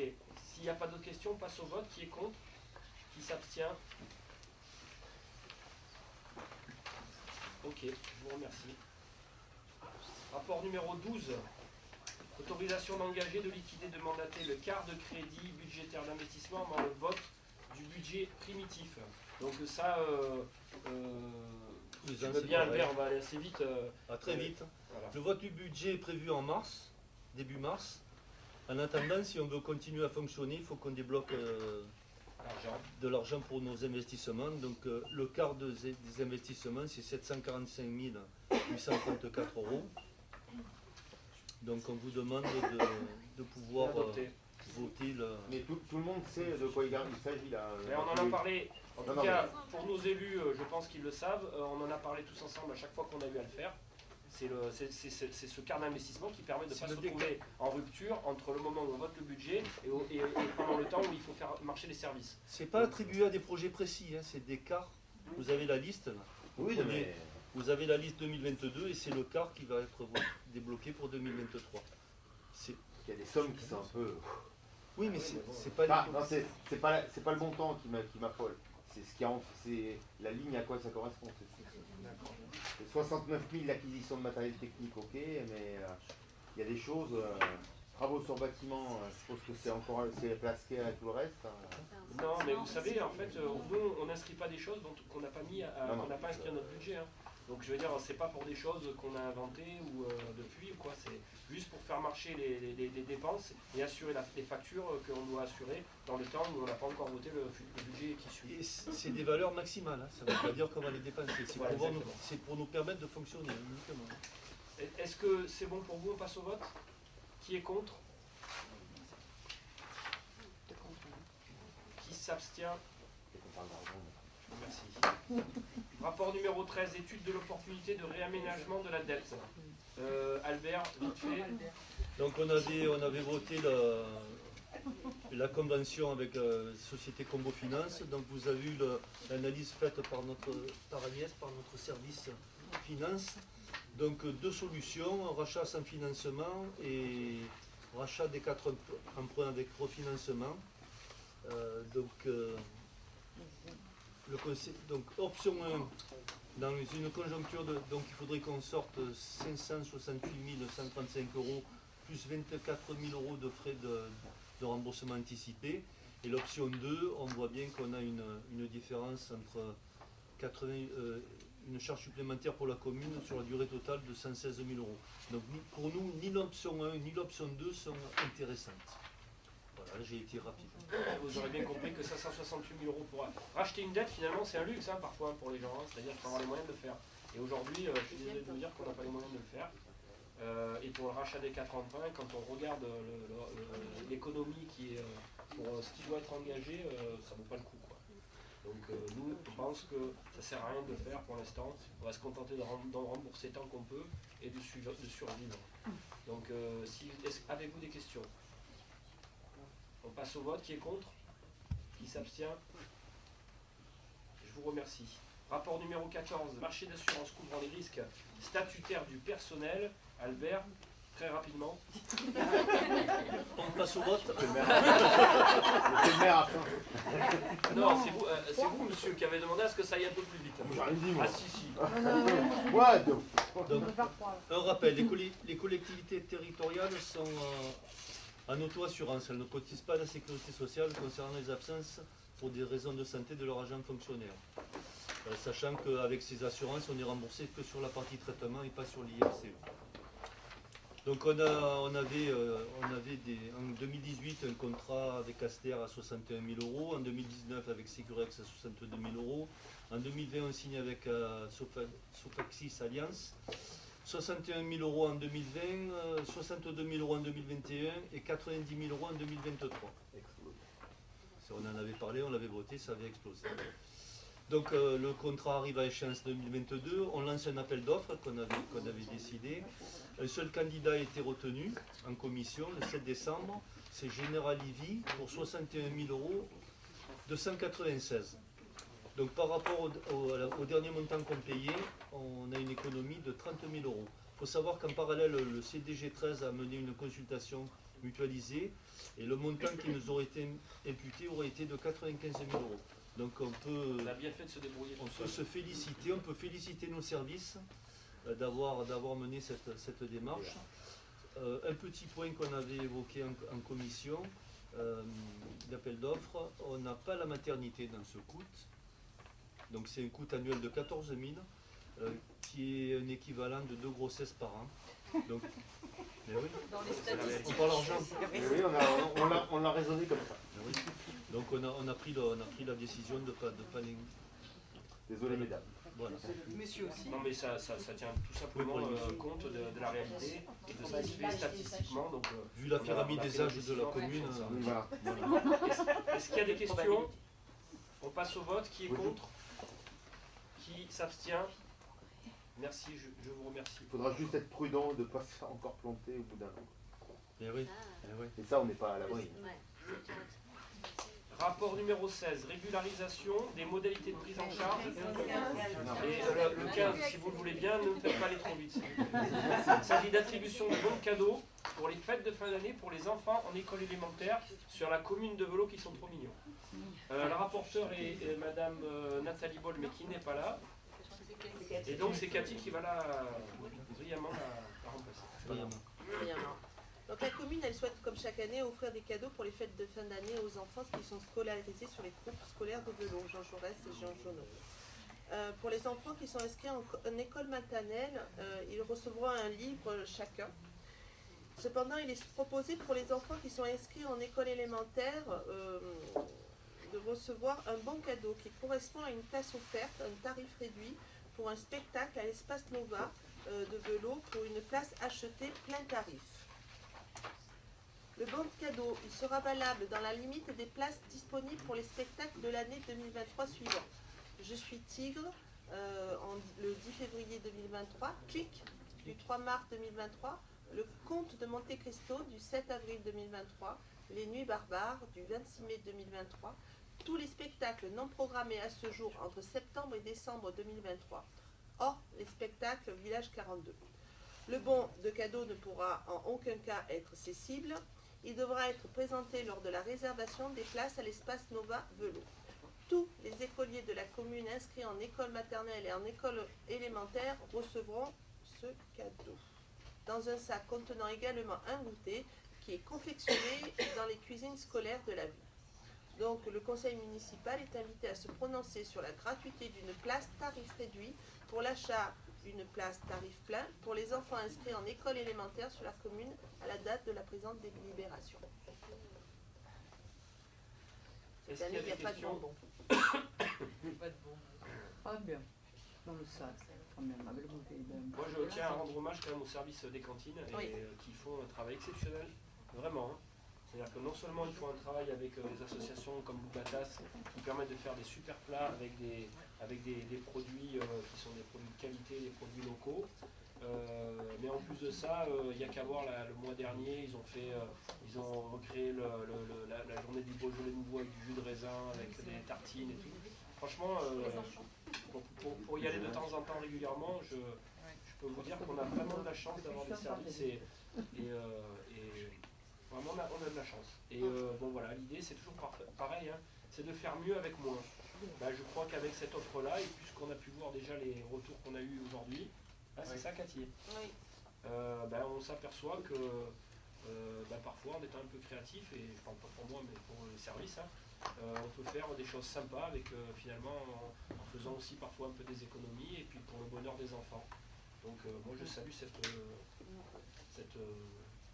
cette initiative. Est-ce que vous avez des questions? On passe au vote. Qui est contre? Qui s'abstient? Unanimité. Je vous remercie. Rapport numéro 16, régularisation des modalités de prise en charge des frais de déplacement des élus. Nous y voilà. Tu veux le dire, Albert ou... C'est une régularisation demandée par le trésorier qui nous permettra de nous remettre en conformité. Ce n'est pas un coût supplémentaire, les budgets restent inchangés.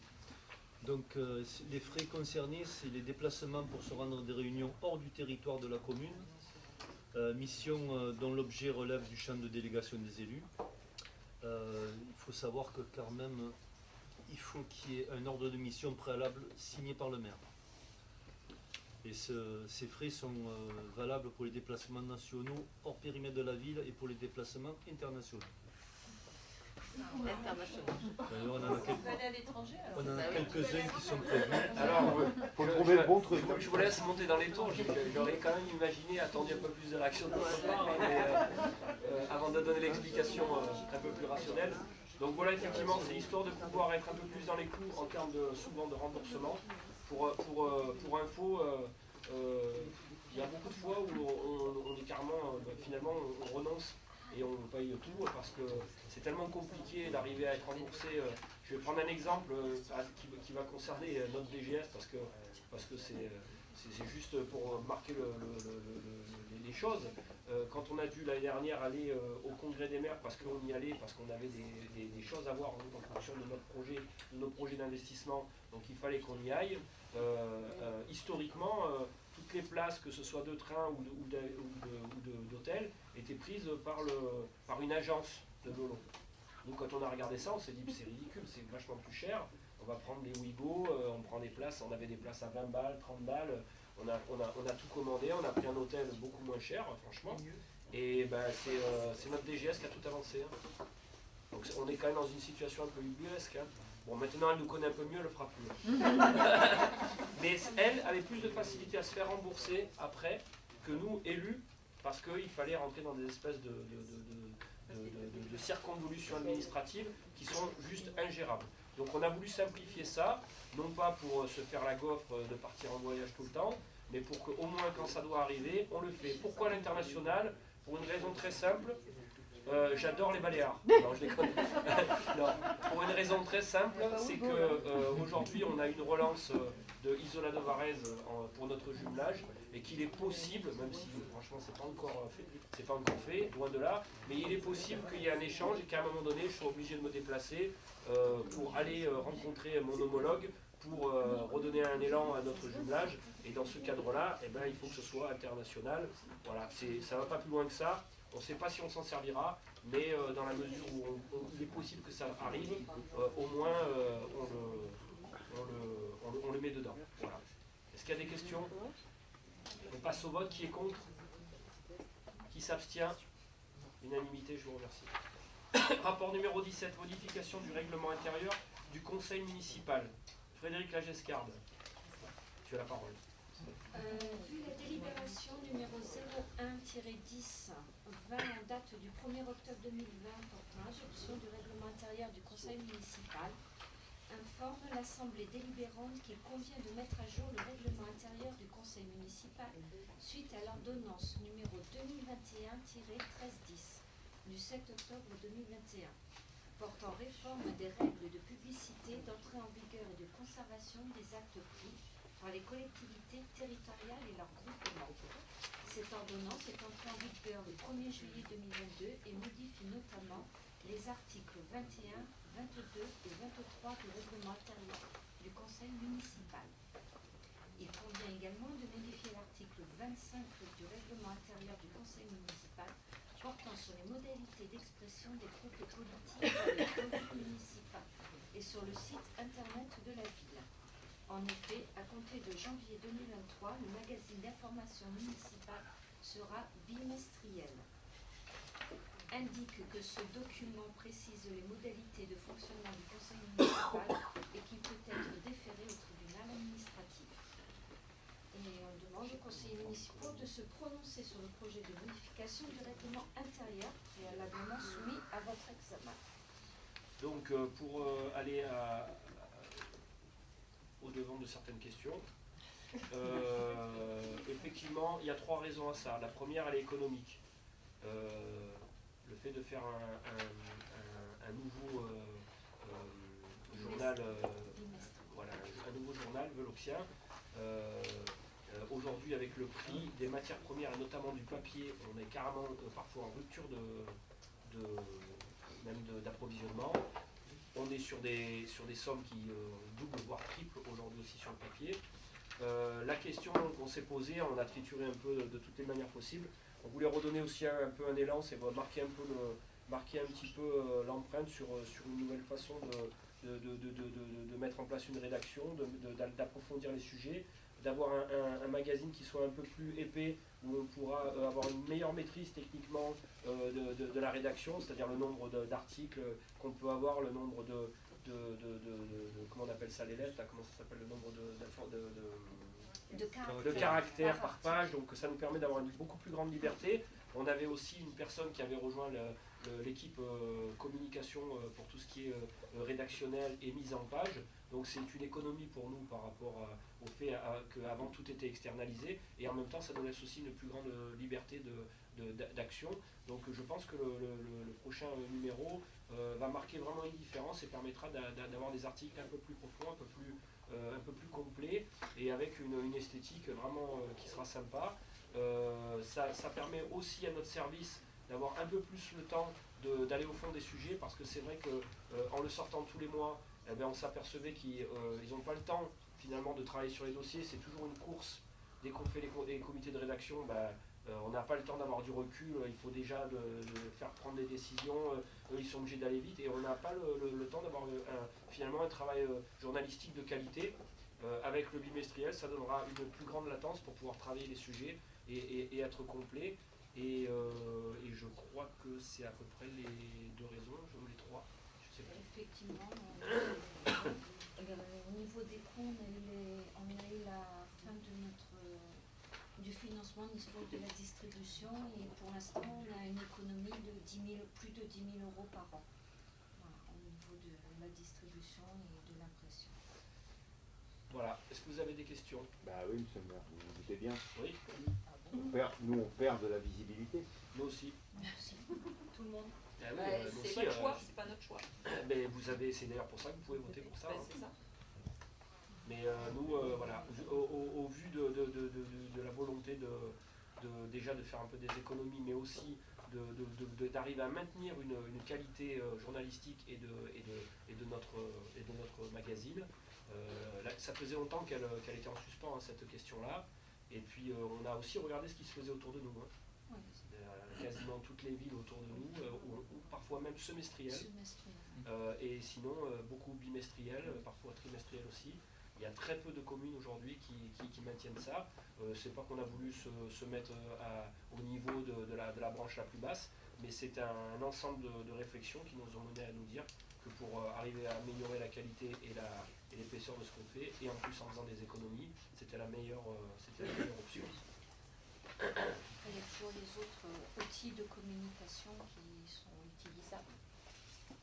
C'est parce que aussi on a développé la partie aussi numérique qu'on est arrivé à prendre aussi cette décision, et on est tout à fait, moi je suis tout à fait conscient qu'il y a des gens pour qui c'est très important d'avoir cette communication papier. C'est pour ça qu'ils l'auront tous les 2 mois, qu'elle sera de meilleure qualité, et d'ailleurs on sera attendu là-dessus, et on sera, j'espère, au rendez-vous au niveau de la qualité de ce magazine.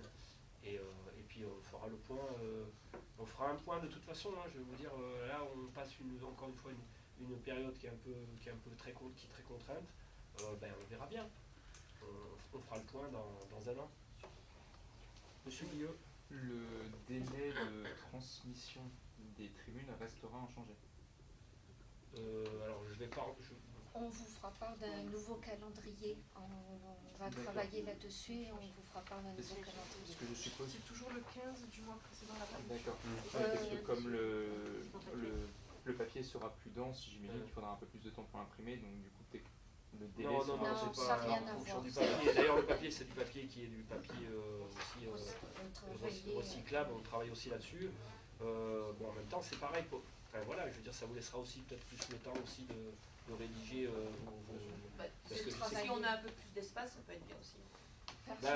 Ça passera au niveau de l'espace, mais en tout cas au niveau du temps, vous aurez plus le temps, ce qui vous permettra de facilement les rendre dans les temps. C'est pas le sujet en ce qui nous concerne, mais par contre, effectivement, plus d'espace après avoir on a tout le contrat avec le même nombre de caractères. Le nombre de caractères n'a pas changé pour le 3. Est-ce qu'il y a d'autres questions? On passe au vote. Qui est contre? Qui s'abstient? Je vous remercie. Rapport 18, modalité du versement du forfait mobilité durable. Alors Christophe Ollier, tu nous en parles un petit peu? Non. Ok. On va passer au vote. Le forfait mobilité durable d'un montant de 200 € par an et par agent concerné a pour objectif d'encourager les travailleurs à recourir davantage aux modes de transport durable que sont le vélo et le covoiturage pour la réalisation des trajets domicile-travail. Le forfait mobilité durable s'applique aux déplacements domicile-travail effectués à vélo ou en covoiturage en passager ou en conducteur d'au moins 100 jours par an, du vélo ou du covoiturage pour effectuer les déplacements domicile-travail. Les modalités d'octroi prévues par la réglementation sont définies par délibération dans les conditions ci-dessous. Article 1, article 2, vous avez tout le détail. Par ailleurs, le forfait mobilité durable est exclusif du bénéfice d'un logement de fonction, d'un véhicule de fonction ou d'un véhicule de service avec remisage à domicile, notamment pour les astreintes, un transport gratuit ou d'une prise en charge par l'employeur du transport ou des frais de déplacement. Voilà, il y a tout le détail. Je reviens, le conseil municipal est invité à se prononcer sur la mise en place du forfait mobilité durable à destination des agents communaux dans les conditions présentées ci-dessus. C'est un peu une mesure symbolique quand même, hein, parce que faire au moins 100 jours par an en vélo, je pense que sur la commune actuellement, peut-être on en a un ou deux qui peuvent y prétendre, et encore franchement plutôt un que deux. D'Espagne, yes. Et il s'agit d'un montant de forfait mobilité qui est de 200 € par an. Donc voilà, c'est une mesure d'incitation. Elle relève aussi d'un rapport de notre député, je crois, de Jean-Marc Gélési. Donc en gros, voilà, on marque le coup, on fait quelque chose de symbolique qui incite tout en chacun et à nos agents à pouvoir passer à un mode de déplacement doux de manière durable. Je pense que voilà, c'est encore une fois... le contrôle. Le contrôle. Ah, il y aura une pointeuse sur chaque vélo. Non, il y a le vélo, mais il y a le covoiturage. Non, mais il y a aussi du covoiturage qui fait partie du truc. Le covoiturage, c'est plus facile à contrôler. Honnêtement, sur 100 jours par an, nos services qui s'en servent et qui le font, on le sait de suite. Hein. On a quand même des chefs de service. Alors on va pas mettre des caméras derrière chaque agent. Mais honnêtement, on le sait assez vite. On sait très très vite quels sont les agents qui vont prendre au moins 100 jours par an leur vélo. Alors peut-être un cahier sur lequel on s'inscrit quelqu'un d'autre. Il y aura quelque chose sur les 9 sites. Pardon? Il y aura quelque chose sur les 9 sites de la mairie. On s'organise quand même pour le mettre en œuvre, hein, mais c'est encore une fois, c'est l'idée. On passe au vote. Qui est contre? Qui s'abstient? Je vous remercie. Rapport numéro 19, donner acte de décision du maire. Donc ça, c'est pas à voter.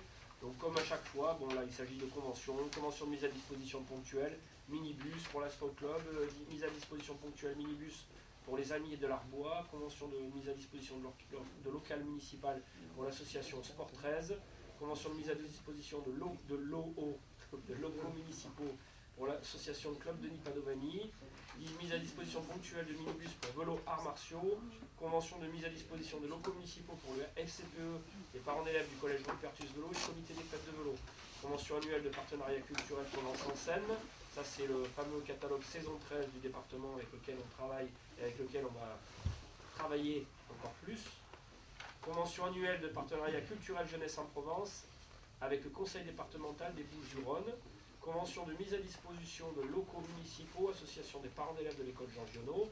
Et ensuite, il s'agit d'attribution de concessions, concession de 30 ans de Saint-Martin-le-Haut, concession de columbarium sur Saint-Martin-le-Bas et attribution de concession de columbarium sur Saint-Martin-le-Bas pour 15 ans à chaque fois. Administration générale, une convention d'occupation précaire sur un logement du complexe sportif Albert Camus. Nous passe, oui. À quoi ça correspond cette occupation précaire? Alors, il s'agit du logement du stade Albert Camus. Il y avait un agent municipal qui y était. Il est parti. Et ce logement, on le met en location pour la somme de... On est à combien? 650. Non, ouais, 650, c'est ça? 650 euros. Bon, c'est un logement qui est quand même au-dessus des douches. Club de foot, voilà, c'est quand même... voilà. Un logement social. Non, c'est pas un logement social, c'est une location. C'est une location. Dommage. Non, pas dommage, on va faire rentrer 650 euros par mois oui, non, mais... pour un logement qui, je pense, qui vous intéresserait. Voilà. On passe aux questions écrites conseil municipal. Liste vélo en avant, question de Quentin Guillot reçu le dimanche. Voilà. Monsieur le maire, ce week-end avait lieu le marché de Noël de vélo qui a vu les véloxiens se réunir sur l'esplanade de la mairie. Et même à l'intérieur de Nova. Pouvez-vous à l'heure d'aujourd'hui présenter un bilan de cet événement? Les objectifs en termes de participants ont-ils été atteints selon vos services? Également, une campagne de communication avait été menée notamment sur les bus d'Aix-en-Provence. En avez-vous vu les retombées par une présence importante de personnes extérieures à la commune? Je vous remercie pour les éléments que vous pourrez nous apporter. On profite pour saluer l'ensemble des bénévoles, agents et services mobilisés sur cet événement. Ce sera rapporté. Merci beaucoup. Greg, tu veux peut-être en parler un petit peu? Ah oui, on peut. Je n'étais pas prêt. Oui, ben, effectivement, je pense que c'est une réussite ce marché Noël.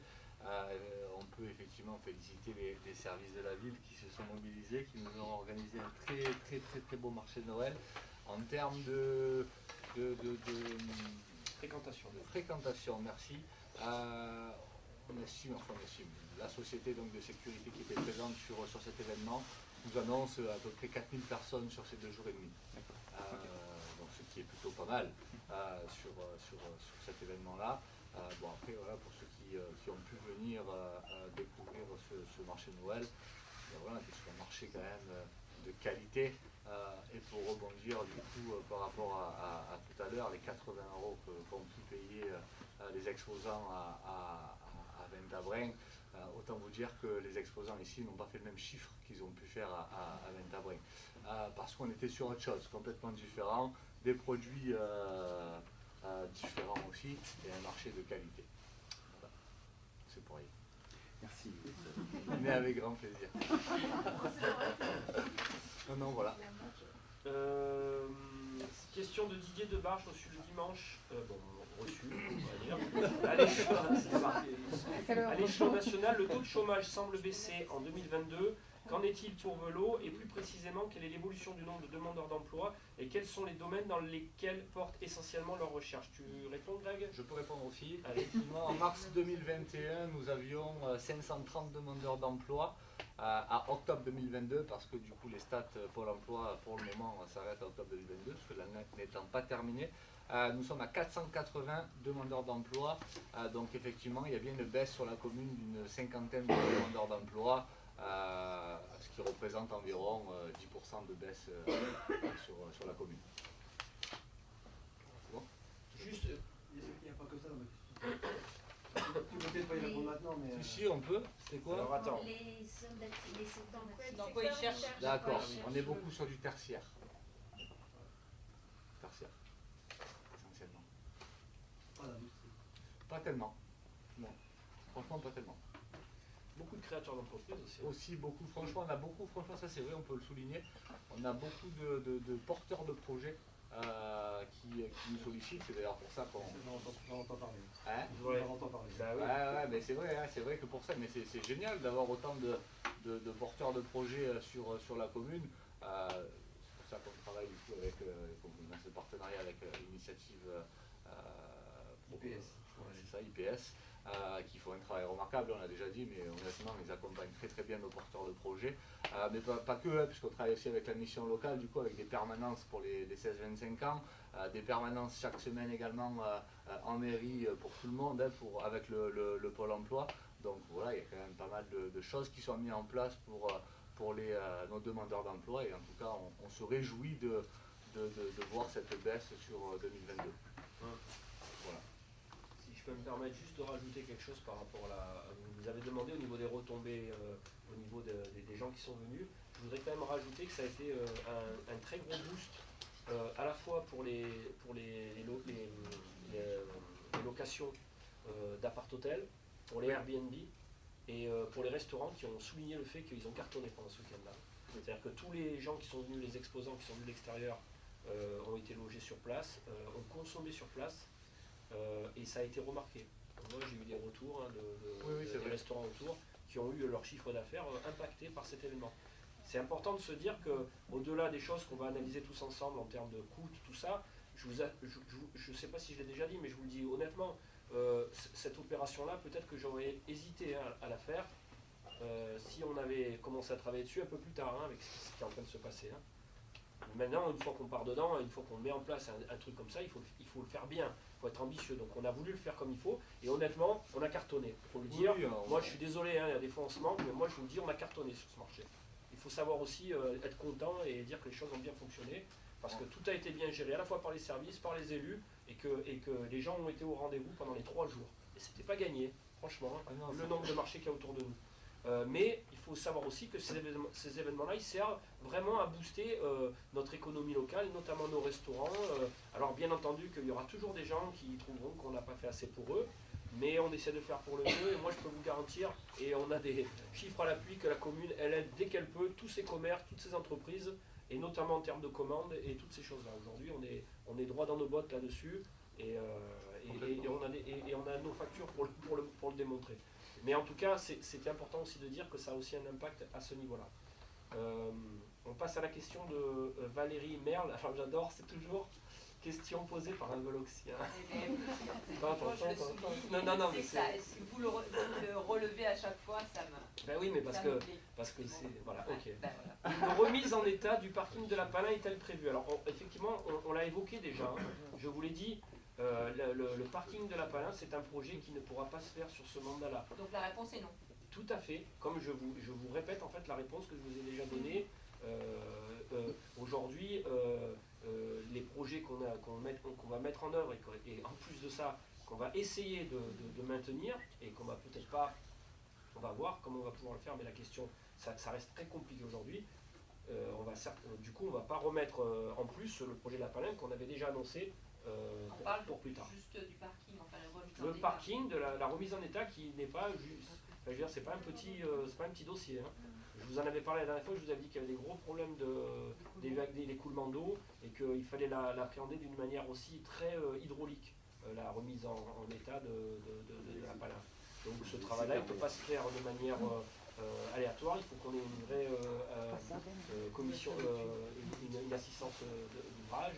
Alors on le fera, mais ça ne sera pas pour ce mandat-là, je le confirme.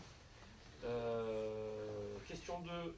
Quelles sont les actions sur la forêt incendie ainsi que l'entretien du secteur Baobab? Tu peux peut-être en dire 2 mots?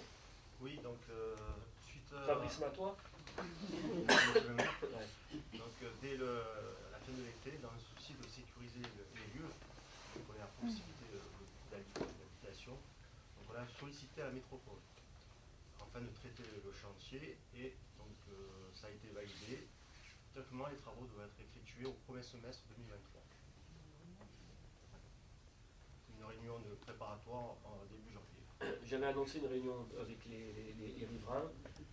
Simplement, moi, je voulais faire une réunion en ayant des éléments concrets. Donc les éléments, là, on l'a, et la réunion aura lieu en mairie le 26 janvier 2023 à 18h, pour évoquer la suite des opérations sur le terrain. On a c'est ouvert cette réunion et Le XLS sera pour vous, effectivement. Oui, vous pouvez venir, bien sûr. Après, l'idée, c'est pas qu'on soit non plus, mais bien sûr, vous pouvez venir, à la mesure de la place. Donc voilà. En dehors de ça, ben, je crois qu'on a tout vu. Hein. Et oui, il y a question 3. Par ailleurs, sauf erreur de ma part, les questions écrites avec les réponses n'apparaissent pas sur les comptes rendus des CM. Non, c'est bon, j'ai... D'accord. Parce qu'on avait la réponse. Hein. Ouais, je me doute. D'accord, très bien. Écoutez, je vous remercie. Je vous souhaite d'excellentes fêtes. Et... Merci à vous. Merci. Et merci à TV Velo qui est toujours là, fidèle au poste. Merci beaucoup.